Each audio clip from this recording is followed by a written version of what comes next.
करके भी मुलाकातें की गई हैं। अब आपको इसका असर नजर आना शुरू हो जाएगा क्योंकि मार्केट में नया चूरन लॉन्च होने वाला है। जो चूरन लॉन्च किया जाएगा, वो जो टारगेट दिए गए हैं चंद बड़े सहाफियों को, और इनमें चंद ऐसे भी हैं जो पाकिस्तान के मौजूदा निज़ाम को गलत करार देते रहे, कुछ ऐसे भी हैं जो इलेक्शन को जाली करार देते रहे, कुछ ऐसे भी हैं जो इमरान खान के साथ होने वाली ज्यादतियों पर थोड़ी बहुत आवाज उठाते रहे। लेकिन अब वो सहाफी एक नया चूरन बेचेंगे। वो चूरन मेरे सामने आ गया, मैं आपको बता देता हूं। ये खबरें आपको आने वाले दिनों में मिलने वाली हैं। एक तो आपको आने वाले दिनों में बताया जाएगा जी पेट्रोल के नए जखायर के ऊपर काम हो रहा है और पाकिस्तान में पेट्रोल निकलने वाला है, क्योंकि मिलिट्री एस्टेब्लिशमेंट ने इन सहाफियों को यह कहा है कि तुम जाओ और जाकर मार्केट के अंदर उम्मीद फैलाओ, लोगों को यह कहो कि पाकिस्तान बिल्कुल ठीक होने वाला है, हालात बिल्कुल बुरे नहीं है, बहुत अच्छे दिन आने वाले हैं। ऐसी कोशिश आसिम मुनीर साहब के आने के बाद से लेकर अब चौथी मर्तबा की जा रही है। एक मर्तबा कोशिश की गई इंतखाबात से पहले कि जैसे ही इंतखाबात होंगे तो पाकिस्तान बदलने वाला है। फिर एक दफा कोशिश की गई जब नवाज शरीफ को पाकिस्तान में लाकर रीलॉन्च किया गया, वो कोशिश भी नाकाम हुई। फिर SIFC जब बनाया गया उस वक्त एक कोशिश की गई, जमीन आसमान के कलाबे में लाए गए। और फिर इंडिया पाकिस्तान की जब लड़ाई हुई तो उसके बाद फिर से एक कोशिश की गई, और अभी हाल ही में एक कोशिश की गई डोनाल्ड ट्रंप ने जब तारीफ की आसिम मुनीर की। तो ये लगभग 4 मरतबा पहले कोशिश हो चुकी है और 5वीं मरतबा दोबारा से आपको बड़े पैमाने पर मार्केट में चूरन बेचने की कोशिश की जाएगी। नंबर 1 जनाब, जो चीजें उनको दी गई हैं सहाफियों को, एक तो पेट्रोल के नए जखायर, ये अभी थोड़े दिनों में आप खबरें सुनेंगे। मादनियात जनाब पाकिस्तान में बहुत मिल रही हैं, गेम चेंजर बनने वाली हैं। ये भी आपको बताया जाएगा कि जनाब रेयर अर्थ मिनरल्स पाकिस्तान में मिल गए हैं। हालांकि उनकी हकीकत क्या है, रेयर अर्थ मिनरल क्या होते हैं, वो किस तरह काम करते हैं, कहां काम आते हैं, पाकिस्तान कहां खड़ा है, पूरा एक वीलॉग बना के आपको बता देता हूं। दुनिया में बहुत सारे लोग जानते ही नहीं है कि रेयर अर्थ मिनरल्स क्या है। ये मैं आपको अगले वीलॉग में बताऊंगा, ये बहुत इंपॉर्टेंट है। मैंने इस पे 6-7 दिन काम किया है। ये चीजें एक आधे वीलॉग में आपके सामने मैं रखूंगा। बैरूनी सरमायाकारी बहुत बड़े पैमाने पर आने जा रही है। ये भी सहाफियों को दावा किया गया कि आप ये वाला मंजन भी बेचें जाकर। गैस के जखायर मिल रहे हैं, पाकिस्तान के लिए नए रास्ते खुल रहे हैं। पाकिस्तान यहां से जाएगा चाइना, पाकिस्तान रशिया जाएगा, सेंट्रल एशिया में जाएगा, अफगानिस्तान के रास्ते खुल जाएंगे, ईरान के रास्ते खुल जाएंगे, पाकिस्तान तुर्की और यूरोप तक पहुंच जाएगा और ट्रेनें चल जाएंगी। ये सारी चीजें आपको आने वाले दिन में पाकिस्तानी मीडिया के अंदर बताई जाएंगी, और ये पाकिस्तान के ना सिर्फ इलेक्ट्रॉनिक मीडिया पे बताई जाएंगी बल्कि सोशल मीडिया पे भी बताई जाएंगी। कुछ दिफाई मुआहदों का बड़ा ढोल पीटा जाएगा। आपको ये भी बताया जाएगा कि जनाब पाकिस्तान अपने तैयारे और हथियार बेचने जा रहा है। ये कुछ अर्सा पहले भी चूरन बेचा गया, दोबारा इसको रीलॉन्च किया जाएगा। आलमी सतह पे कुछ इदारों से राब्ता किया गया है, कुछ रिपोर्टें भी छपवाई जाएंगी, और ये जून के महीने में और जुलाई के महीने में बहुत शिद्दत से किया जाएगा, ताकि अवाम को यह बताया जाए कि पाकिस्तान तो बहुत ठीक सिमत में जा रहा है, लेकिन हकायक इसके बिल्कुल बरअक्स हैं। हकायक क्या है वो मैं आपको पहले बता देता हूं ताकि हकायक साथ साथ आपके सामने रहे। ये बड़ी वारदात है, ये अंदर की खबर है जो मैं आपको दे रहा हूं, और मैंने आपको इससे पहले बताया था, किसी ने भी उसकी तरदीद नहीं की, बल्कि बहुत सारे और सहाफियों ने बाद में तस्दीक कर दी कि बाकायदा पाकिस्तान के जर्नैलों ने, मिलिट्री एस्टेब्लिशमेंट ने ISI के दफ्तर में बुलाकर पाकिस्तानी सहाफियों को धमकाया और उनको वार्निंग दी है, और कुछ को जो है वो लालच वालच दिया, कुछ को ये कहा कि आप हमारे साथ चलें, मामला ठीक हो जाएंगे, कुछ को ये बताया नहीं हम बहुत अच्छा काम कर रहे हैं। तो अलग अलग तरह के लोगों को अलग अलग तरीके से हैंडल किया गया है। अब जरा आप देखें कि हकीकत क्या है। हकीकत यह है जो बताया जा रहा है वो तो मैंने आपको बता दिया, और जो आपको चूरन बेचा जाएगा वो भी मैंने आपको बता दिया। हर दफा कौम को जब भी चूरन बेचा जाता है ना, तो पाकिस्तानी कौम को कुछ नहीं मिलता। जो मिलता है पाकिस्तान के जर्नैलों को मिल जाता है, या पाकिस्तान के अंदर बैठे हुए माफियाज को मिल जाता है, जो पाकिस्तान की मिलिट्री एस्टेब्लिशमेंट के साथ हमेशा बनाकर रखते हैं और उनके साथ मिलकर कार्रवाइयां डालते हैं। देखिए, इस वक्त एक नया डाटा मिफ्ता इस्माइल साहब ने भी इसको शेयर किया, बाकी लोग भी शेयर कर रहे हैं। इस डाटा के मुताबिक अगर पाकिस्तान में आप गुर्बत की शरह को 8,500 रुपए कमाने वाले शख्स के ऊपर फिक्स कर दें कि जो आदमी 8,500 रुपया महाना कमाता है, मुझे बताएं कि एक घर वालों का गुजारा 8,500 में हो सकता है। आज तो 30,000 में गुजारा नहीं हो रहा। तो 8,500 रुपए से कम आमदन वाले जो पाकिस्तान में हैं वो 30% हैं। अब आप अंदाजा कर लीजिए कि गुर्बत कहां पहुंच गई है। अगर इसको आप 10,000 पे ले जाएं तो ये 35% हो जाएंगे। अगर आप इसको 15,000 पे ले जाएं तो ये उससे ज्यादा हो जाएंगे, और अगर आप इसको 30,000 पे ले जाएं तो इनकी तादाद तो 60% तक पहुंच जाएगी। तो पाकिस्तानियों का तो इन्होंने बेड़ा गर्क करके रख दिया है। यह है हकीकत जो मैं आपके सामने रख रहा हूं। ताजिरों ने एक प्रेस कॉन्फ्रेंस की है और वो ये कहते हैं कि बाजारों में जो खरीदो फरोख्त है वो 70% तक कम हो चुकी है। यही तो वजह है कि हुकूमत टैक्स इकट्ठा नहीं कर पा रही। कोई चीज बिकेगी तो उसके ऊपर टैक्स हुकूमत के पास जाएगा ना। जितना पैसा सर्कुलेट करेगा, चीजें बिकेंगी, खरीदी जाएंगी, उतनी दफा हुकूमत के पास टैक्स जाएगा। जब चीजें बिक नहीं रही, कारोबार ही नहीं हो रहा, लोग खरीदो फरोख्त कर ही नहीं रहे, उनकी कमर टूट गई है, तो फिर हुकूमत के पास पैसा कैसे जाएगा? तो फिर हुकूमत ने पैसा ऐंठने के लिए जो तरीकाकार बनाया, वो कभी पेट्रोलियम के ऊपर लेवी लगाते हैं, आगे बताता हूं मैं आपको। बहरहाल पहले आप जो ऑल पाकिस्तान अंजुमन ताजरान के जो सदर हैं अजमल बलोच, उन्होंने इस्लामाबाद में आकर ताजर तंजीमों के रहनुमाओं के साथ एक प्रेस कॉन्फ्रेंस की तंग आकर, और उन्होंने कहा कि 70% कमी आ चुकी है बाजारों में खरीदो फरोख्त में। 70%।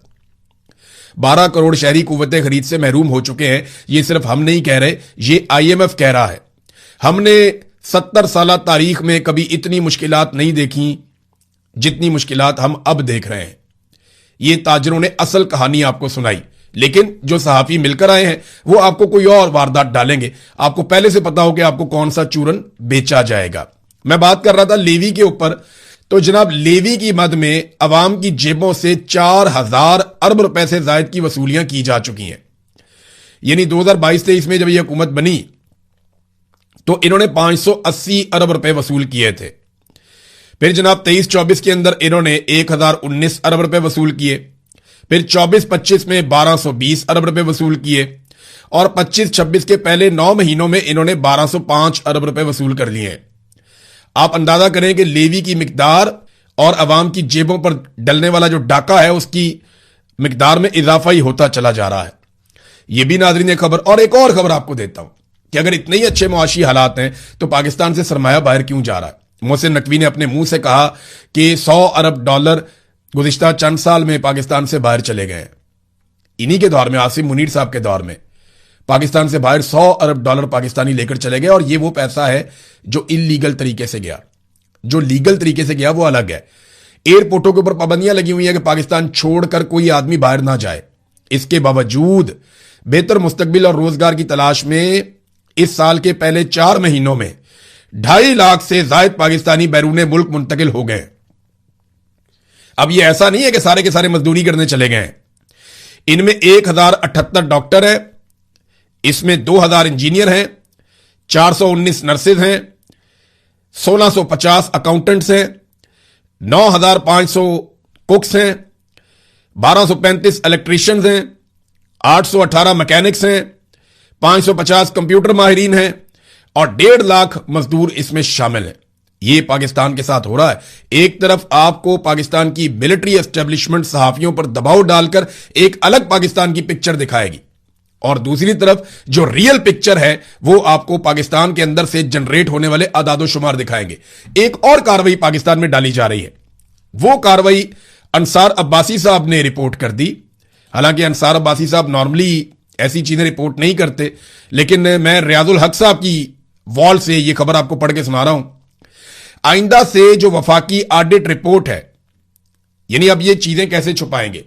एक तरफ तो सहाफियों को तैयार कर दिया कि आपने अच्छा अच्छा दिखाना है, अच्छा ना भी हो तो जो हम आपको कहें आपने अच्छा अच्छा करके दिखाना है कि जनाब हमारे तो खजाने निकल आए, हमारी तो लॉटरी लग गई, पाकिस्तान तो बूस्ट करने जा रहा है, पाकिस्तान तो उड़ान उड़ने जा रहा है। जो आसिम मुनीर का अल्फाज है, उन्होंने कहा कि पाकिस्तान यहां से ऊंची उड़ान की तरफ जाएगा, तो ऊंची उड़ान के बाद हमें बुरी पे बुरी खबर, बुरी पे बुरी खबर मिल रही है।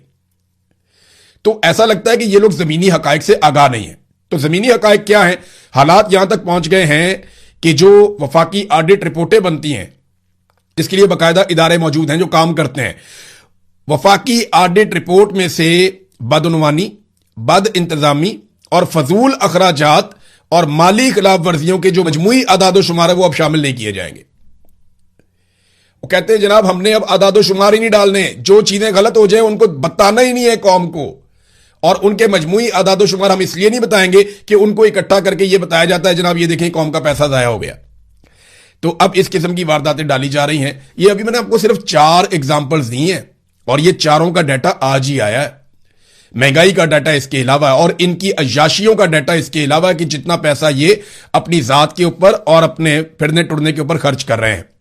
तो सिर्फ ये टारगेट नहीं दिया गया सहाफियों को, आप हैरान हो जाएंगे, कुछ सहाफी जो जमहूरियत के लिए आवाज उठाते थे, आजादी इज़हार राय के लिए आवाज उठाते रहे हैं, आइंदा भी उठाते रहेंगे, लेकिन उनके ऊपर बड़ा शदीद दबाव है, उनसे कोई इख्तलाफ नहीं है, उनसे कोई गुस्सा नहीं है। लेकिन मामला यह है कि पाकिस्तान की मिलिट्री एस्टेब्लिशमेंट उन पर दबाव डाल रही है। अब यह साबित करने की भी कोशिश की जाएगी कि इमरान खान ही तरक्की का दुश्मन है जनाब, और वो जमहूरियत के खिलाफ है और गैर जमहूरी और गैर सियासी आदमी है। ये भी आप आने वाले दिनों में सुनेंगे कि इमरान खान बात करने के लिए तैयार नहीं है, इमरान खान मुज़ाकरात करने के लिए तैयार नहीं है, इमरान खान गैर जमहूरी आदमी है, इमरान खान सबको जेलों में डालना चाहता है, इमरान खान ने सबको धमकियां दी। भाई, जलसों के अंदर सारे पॉलिटिकल लीडर एक दूसरे को धमकियां देते हैं। शहबाज शरीफ ने कहा था कि मैं जरदारी को सड़कों पर घसीटूंगा, नहीं तो मेरा नाम शहबाज शरीफ नहीं है। तो क्या उसने सड़कों पर घसीट दिया? बताएं ना। फजलुर रहमान ने इमरान खान को यहूदी एजेंट कहा, तो क्या वो मुंह पे आके कह सकता है? तो इमरान खान साहब ने गो के बहुत सारी ऐसे बातें की जिनसे आपको इख्तलाफ हो सकता है, लेकिन तमाम पॉलिटिकल लीडर ये बातें अवाम के सामने जलसों में करते हैं, और इलेक्शन के दिनों में ज्यादा करते हैं, तहरीक के दिनों में ज्यादा करते हैं। लेकिन सिर्फ इमरान खान को पिन पॉइंट किया जाएगा कि जनाब ये आदमी कसूरवार है। हालांकि मैं कुछ फैक्ट्स आपके सामने रखता हूं। इमरान खान इलेक्शन जीता हुआ है और उसका मैंडेट आसिम मुनीर साहब ने छीनकर बाकी पॉलिटिकल पार्टीज को दे दिया है। नंबर 2, कई बार मुज़ाकरात में इमरान खान धोखा खा चुका है। जब इमरान खान साहब की हुकूमत गिराई गई उसके बाद भी उन्होंने मुज़ाकरात किए, उन मुज़ाकरात में धोखा दिया गया। फिर इमरान खान साहब ने दोबारा मुज़ाकरात किए, फिर धोखा दिया गया। फिर इमरान खान साहब को गिरफ्तार किया गया, उन्होंने फिर मुज़ाकरात किए, फिर धोखा दिया गया। फिर जब इमरान खान साहब इलेक्शन जीत गए, उनका मैंडेट छीन लिया गया, दोबारा उन्होंने मुज़ाकरात किए। हत्ता के 26 नवंबर के कत्लेआम के बाद भी इमरान खान साहब ने मुज़ाकरात किए, लेकिन बार बार धोखा दिया गया। हुकूमत ने यहां तक कह दिया कि जनाब हम तो इमरान खान साहब की मुलाकात भी आपकी नहीं करवा सकते, वो इसलिए कि ये तो मिलिट्री एस्टेब्लिशमेंट का काम है। तो इसको समझिए कि इमरान खान बार बार मुज़ाकरात के लिए कहता है, और आज की तारीख में भी इमरान खान ने अल्लामा राजा नासिर अब्बास और महमूद खान अचकजई को मुज़ाकरात का मैंडेट दिया हुआ है। तो ये जो आपको चूरन बेचेगा कि इमरान खान मुज़ाकरात के खिलाफ है, ये चूरन आपने नहीं खरीदना। वो सियासतदान है, मुज़ाकरात ही करेगा, और उसने कहा है कि मुज़ाकरात करो। फिर पाकिस्तान की मिलिट्री एस्टेब्लिशमेंट की मुदाखलत के खिलाफ और हाइब्रिड निजाम के खिलाफ इस वक्त इमरान खान है। मौजूदा हुकूमत तो कहती है कि वो हाइब्रिड निजाम की हामी है कि फौज सियासत में मुदाखलत करे, लेकिन इस वक्त माजी में इमरान खान क्या थे, माजी में तो सारों का पता है सबको, हमारी अपनी सोच कुछ और थी। लेकिन आज अगर कोई आदमी इस बात पे खड़ा है कि पाकिस्तान की मिलिट्री एस्टेब्लिशमेंट को सियासत से बाहर निकाला जाए, तो वो इमरान खान है, और वो हाइब्रिड निजाम का हामी नहीं है। वो कई बार कह चुका है कि मैं बदला लेने पर यकीन नहीं रखता। यह भी इमरान खान ने कैटेगोरिकली और क्लियरली अपनी बहनों के जरिए से, अपनी पार्टी के जरिए से कई मरतबा जेल में से पैगाम भिजवाया है। नाज़रीन, इस वक्त वही इमरान खान जाली मुकदमात का सामना कर रहा है, कैद तन्हाई का सामना कर रहा है, मगर फिर भी इमरान खान ने कहा हुआ है कि मुज़ाकरात करो। तो ये चूरन आपने नहीं लेना, कोई भी आपको बेचे तो। अब 18 साल के वोटर के पीछे पड़ गए। मैं राणा सनाउल्लाह साहब का स्टेटमेंट पहले सुन रहा था, अब मैं स्टेटमेंट सुन रहा था कमरुज़्ज़मान कायरा साहब का कि जिस बच्चे को घर के मशवरे में आप शामिल नहीं करते। कायरा साहब, हमारे यहां तो ऐसा नहीं होता, हम तो बच्चों को कॉन्फिडेंस देते हैं, उनको साथ बिठाते हैं। जैसे ही बच्चा बालिग होता है 15-16 साल का, उसको साथ बिठाते हैं, मुशावरत के अमल के अंदर उसको शामिल करते हैं ताकि वो समझे चीज़ों को और वो बेहतर फैसले करने के काबिल हो जाए। और बच्चे बहुत समझदार हैं, सिर्फ उनके मिजाज के अंदर तेजी होती है। नौजवान जब वो होते हैं तो सिर्फ मिजाज के अंदर तेजी होती है और तो कोई बात नहीं होती। कायरा साहब, अपने बच्चों की तरफ देखें आप। फौज के अंदर जो बच्चा भर्ती होता है वो इसी उम्र में भर्ती होता है। यानी बिलावल जब पार्टी का चेयरमैन उसको बनाया गया तो वो 19 साल का था, और आप कहते हैं कि 18-19 साल के बच्चे को समझ नहीं होती। तो फिर बिलावल की चेयरमैनी में आप सबको इस्तीफा दे देना चाहिए था। आप सारे क्यों उसके साथ रहे? ये तो बादशाहत वाला निजाम हो गया ना फिर। तो मेरा यह कहना है कि जो 18 साल से 24 साल तक के नौजवान हैं, अगर उनके वोट के हक पर डाका डाला जाए तो मेरी बात तुम सारे कान खोल के सुन लो। तुम लोग मेरे छोटे भाइयों की तरह हो। तुम्हारे लिए मैं नहीं लड़ूंगा, कोई नहीं लड़ेगा, क्योंकि हमारे वोट के हक के ऊपर डाका नहीं डाला जा रहा। ये तुम्हारा वोट का हक है, तुम्हारे वोट के हक के ऊपर डाका डाला जा रहा है। खुद उठकर लड़ो। अगर तुम अपना हक खुद नहीं ले सकते ना, तो तुम्हारा हक कोई नहीं लेकर देगा।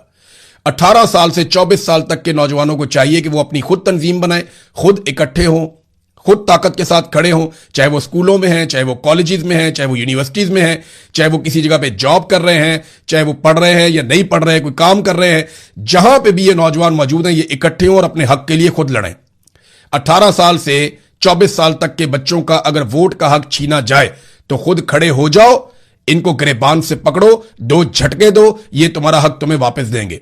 तुम्हारे लिए हम नहीं लड़ेंगे क्योंकि हमारा हक नहीं छीना जा रहा, तुम्हारा हक छीना जा रहा है। सबसे पहले तुम्हें लड़ना पड़ेगा। जब तुम लड़ोगे तो हम तुम्हारा साथ देंगे क्योंकि ये तुम्हारी लड़ाई है, तुमसे तुम्हारा हक छीना जा रहा है। ऐसा नहीं हो सकता कि हम तुम्हारी लड़ाई लड़ें और तुम बैठकर तमाशा देखो। नहीं, आपको अपनी लड़ाई खुद लड़नी पड़ेगी। मेरे छोटे बहन भाइयों की तरह हो आप सारे लोग। अगर आपसे आपका यह हक छीना जाए तो डट कर खड़े हो जाना। इनकी औकात नहीं है कि तुमसे 2 दिन भी लड़ सकें। डट कर खड़े हो जाना, मेरी बात याद रखना। और जमहूरी अंदाज में खड़े होने की मैं बात कर रहा हूं। पकड़ो इनको गिरबान से, जाकर इनसे अपना हक ले लो अगर ये आपका हक छीने तो। अब नाजरीन, कुछ इंटरनेशनल खबरें हैं, उनकी तरफ चलते हैं। नंबर 1 तो ये तेहरान में आसिम मुनीर साहब की मुलाकातें हुई हैं। एक तो वो सदर से मिले, ईरान के वजीर खारजा से मिले, बाकर कालीबाफ से भी उनकी मुलाकात हुई। तो बर्फ पिघलाने की पूरी कोशिश की जा रही है। आसिम मुनीर साहब ने अमेरिका का पैगाम पहुंचाया क्योंकि अमेरिका आसिम मुनीर साहब पे बहुत भरोसा करता है और वो ये समझते हैं कि ये एक अमरीकी नुमाइंदा है जो ईरान के साथ हमारे लिए बातचीत कर सकता है। ईरान को इस बात का कॉन्फिडेंस है कि पाकिस्तान हमारे साथ है, ब्रदर इस्लामी मुल्क है, तो वो हमारा भी लिहाज करेंगे। तो ये अच्छी बात है कि एक रास्ता खुला हुआ है। बहरहाल पाकिस्तान कोशिश कर रहा है अमन के लिए और इसके इम्कानात कितने हैं ये हमें अगले 24-48 घंटों में आइडिया हो जाएगा। क्योंकि ट्रंप के एक मुशीर हैं और व्हाइट हाउस के डिप्टी चीफ ऑफ स्टाफ हैं डैन स्काविनियो, इन्होंने B-2 बम्बर की एक वीडियो लगाई है। अच्छा, ये तो लगाते रहते हैं लोग, तो इसमें अजीब क्या है? अजीब यह है कि इसी शख्स ने, जो डोनाल्ड ट्रंप का मुशीर भी है, व्हाइट हाउस का डिप्टी चीफ ऑफ स्टाफ भी है, इसने आखिरी मरतबा जब ये वीडियो लगाई थी तो उसके फौरन बाद, एक दिन के बाद, इसराइल ने और अमेरिका ने ईरान पे अटैक कर दिया था। एग्जैक्टली वही वीडियो इस शख्स ने दोबारा से लगाई है। और मैंने आपको पहले बताया कि अमेरिका में बहुत सारे लोगों ने अपनी छुट्टियां और तकरीबात और अपनी मसरूफियात मनसूख की हैं इस डर से कि बहुत जल्द अमेरिका को हमले का एक और राउंड करना पड़ सकता है। पाकिस्तान के साथ साथ कतर भी कोशिश कर रहा है, ओमान भी कोशिश कर रहा है। इन दोनों ममालिक के वज़राए खारजा भी राब्ते में है अब्बास अरागची से, और ये सब कोशिश कर रहे हैं कि कुछ ना कुछ करके बीच का रास्ता निकल आए। ईरान अगर डोनाल्ड ट्रंप को कुछ फेस सेविंग दे देता है और उसमें ईरान का कुछ बड़ा नहीं जाता और बदले में डोनाल्ड ट्रंप ईरान को कुछ फायदे दे देते हैं, तो पूरी दुनिया के लिए, खासतौर पर खित्ते के लिए, ये एक अच्छी खबर होगी। लेकिन अगर ये नहीं कर पाते और किसी नतीजे पर नहीं पहुंचते, दोबारा जंग में जाते हैं, तो फिर इस जंग के बाद जो अब जंग दोबारा होगी, मेरी बात आप लिख कर रख लें, फिर उसके बाद दुनिया उस तरह की नहीं होगी जो उससे पहले थी। बहुत सारी चीजें बदल जाएंगी। जैसा कि पिछले ये जो 6 हफ्ते की एक जंग लगी है, इसने बहुत कुछ बदल दिया। अमेरिका की मिथ बदल के रख दी है। डोनाल्ड ट्रंप ने कहा कि मैंने प्रेसिडेंट शी को जब यह कहा कि अमेरिका की फौजी ताकत बेमिसाल है और वो दुनिया में सबसे बेहतर है, तो उन्होंने डोनाल्ड ट्रंप से इत्तफाक नहीं किया इस बात पे। ये डोनाल्ड ट्रंप ने खुद ये बात बताई है। उधर आबनाए हुर्मुज़ को काफी हद तक नॉर्मलाइज कर दिया ईरान ने। 24 घंटों में ईरान के बकौल 25 बहरी जहाज वहां से गुजरे और ये सारे बहरी जहाज नए कवायद ज़वाबित के तहत वहां से गुजरे, तो वो भी चीजों को नॉर्मलाइज कर रहे हैं। इसराइल की फ्रस्ट्रेशन बढ़ रही है। वजह यह है कि इसराइल को लड़ाई चाहिए और वो मुकम्मल तबाही या कंट्रोल चाहते हैं ईरान पे, क्योंकि उन्हें यह पता है कि ईरान ही वो वाहिद मुल्क है जो मुस्तकबिल में इसराइल की जो एक्सपेंशन का एक प्रोग्राम है, या वो चाहते हैं कि अपने मुल्क को तोसी दें, अपनी सरहदों को बाहर दूर तक लेकर जाएं, तो वो उसको रोकने के रास्ते में बड़ी रुकावट फिलहाल इस वक्त तो ईरान है। तो वो नहीं चाहते कि ईरान इसी सूरत में बच जाए किसी डील के नतीजे में, तो उन्हें तो लड़ाई चाहिए। तो उनकी फ्रस्ट्रेशन बढ़ रही है और वो क्या करती है आने वाले दिनों में, उस पर हम नजर रखेंगे। पाकिस्तान में थोड़ा सा वापस आपको लेकर जाता हूं, 2-4 खबरें हैं। एक तो यह है कि हरीपुर में एहतजाज करने वाले ख्वाजा सराओं पर पुलिस ने तशद्दुद किया। हुकूमत ने पाबंदी लगा दी उनके नाचने पे। ना उनके पास कोई नौकरियां हैं, ना उनके पास कोई बुनियादी हुकूक हैं। ख्वाजा सरा का हर कोई मजाक उड़ाता है, उन्हें परेशान करते हैं, वो किधर जाएं? वो बेचारे रक्स करते हैं, अपना एक उनका कल्चर है, वो दिखा के वो जो उनसे होता है वो 4 पैसे कमा लेते हैं। लेकिन उनके ऊपर पाबंदियां लगाई, वो एहतजाज कर रहे थे, पुलिस ने उनको बहुत मारा, बड़ी ज्यादती की। अब ये ब्रूटैलिटी जो है ये बहुत नामुनासिब है। खैबर पख्तूनख्वा हुकूमत जो है उसे इस सारे मामले के ऊपर ना सिर्फ एक्शन लेना चाहिए, बल्कि जिन लोगों ने तशद्दुद किया उनको इबरत का निशान बनाना चाहिए। और अगर वो ये नहीं करते तो फिर खैबर पख्तूनख्वा की हुकूमत भी इस जुर्म में बराबर की शरीक है। ये मासूम लोग हैं, आप इनको क्यों मारते हैं, इनके साथ क्यों ज्यादती करते हैं? नहीं करनी चाहिए। ख्वाजा आसिफ ने एक स्टेटमेंट दिया, मैं जाते जाते आपको बता दूं, ताकि जो यूएई से डिपोर्ट होने वाले पाकिस्तानी हैं उन्हें पता चल जाए कि वो क्यों डिपोर्ट हो रहे हैं।